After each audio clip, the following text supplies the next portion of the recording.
দিনের পর দিন বছরের পর বছর মেয়েদের সাথে এটাই করা হয় যে পিরিয়ডের সময় এটা ধরবে না, ওটা ছোবে না, এখানে যাবে না, ওখানে যাবে না। কেন রে ভাই? কোন শাস্ত্রে লেখা আছে? কোথায় লেখা আছে? 30,000 টাকা দিয়ে কিনেছে এই গদিটা। যদি তোমার এই পিরিয়ডের দাগ গদিতে লেগে গদিটা নষ্ট হয়, টাকা কে দেবে? তোমার বাবা দেবে?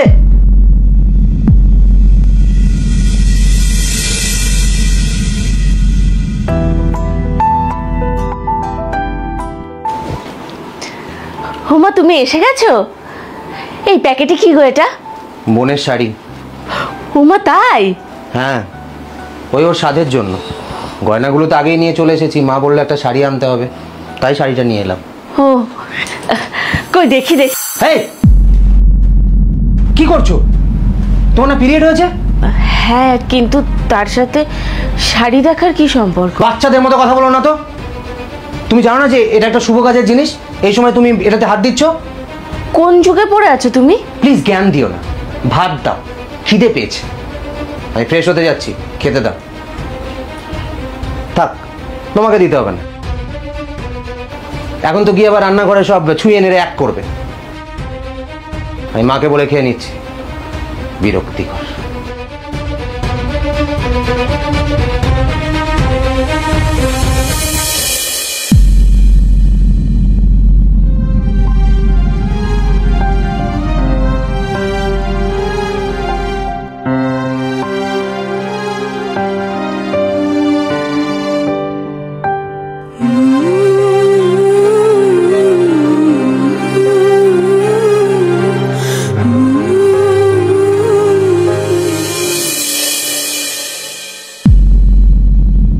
কি তুমি খাটে শুয়েছো কেন?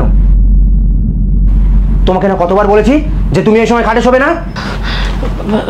স্বর্ণ, আমার শরীরটা ভীষণ খারাপ। আমার না পেটে কোমরে প্রচন্ড যন্ত্রণা করছে, আমি দাঁড়িয়ে থাকতে পারছি না। আরে নিকুচি করেছে তোমার ব্যথার।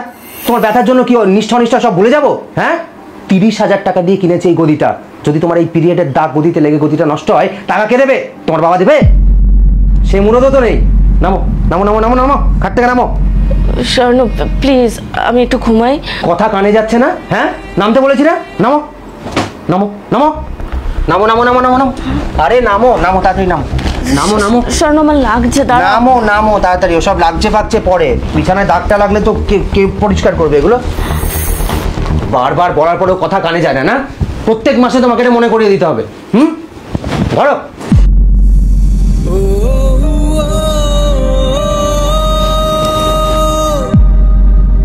চুপচাপ এগুলো নিয়ে হয় মাটিতে শো, নাহলে বাইরে গিয়ে শো। খাটে শো।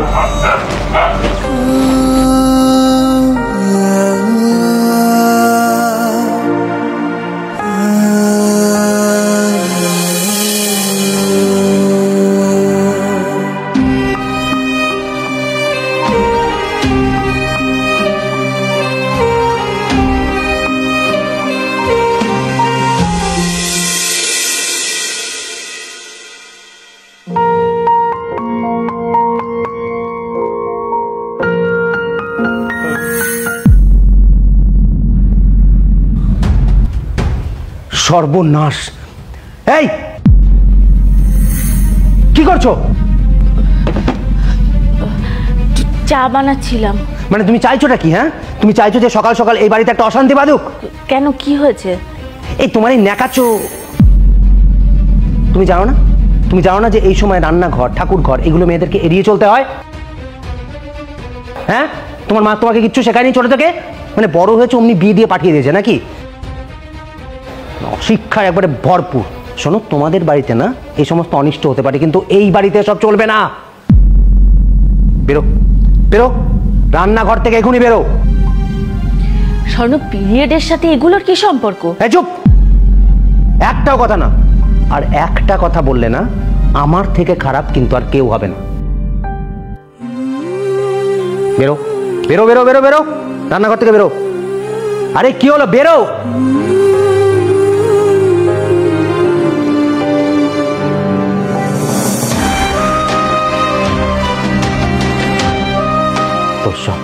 এই শিবানিদি, মা ওঠার আগে রান্নাঘরটা পরিষ্কার করে দাও তো।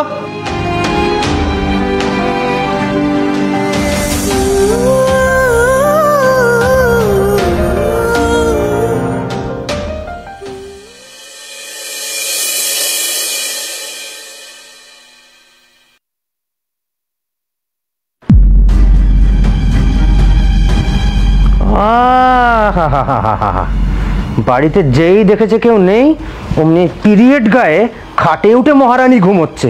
তোর ঘুম আমি বের করছি, তার এই এই ওঠো ওঠো ওঠো ওঠো। খাটে কে উঠতে বলেছে তোমার? তোমার পিরিয়ড হয়েছে, শরীরটা ভীষণ খারাপ। আরে নিকুচি করেছে তোমার শরীর খারাপ। ওঠো ওঠো ওঠো, আরে নামো নামো খাট থেকে, নামো। আমার শরীর ভীষণ, নামো খাট থেকে, নামো দাদি, নামো নামো খাট থেকে। হ্যাঁ, বাড়িতে কেউ নেই দেখে অমনি খাটে উঠে পড়েছো। হ্যাঁ, অমনি খাটে উঠে পড়েছো। প্রতি মাসে তোমাকে শেখাতে হবে।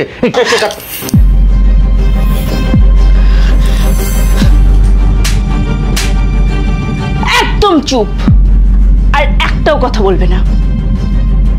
অনেক সহ্য করেছি, আর একটাও যদি কথা বলো মেরে তোমার মুখ আমি ভেঙে দেবো।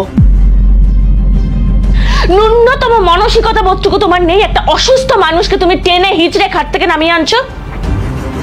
তুমি বোধহয় ভুলে গেছো যে তোমার পিরিয়ড হয়েছে। তো তো কি কি হয় পিরিয়ড হলে?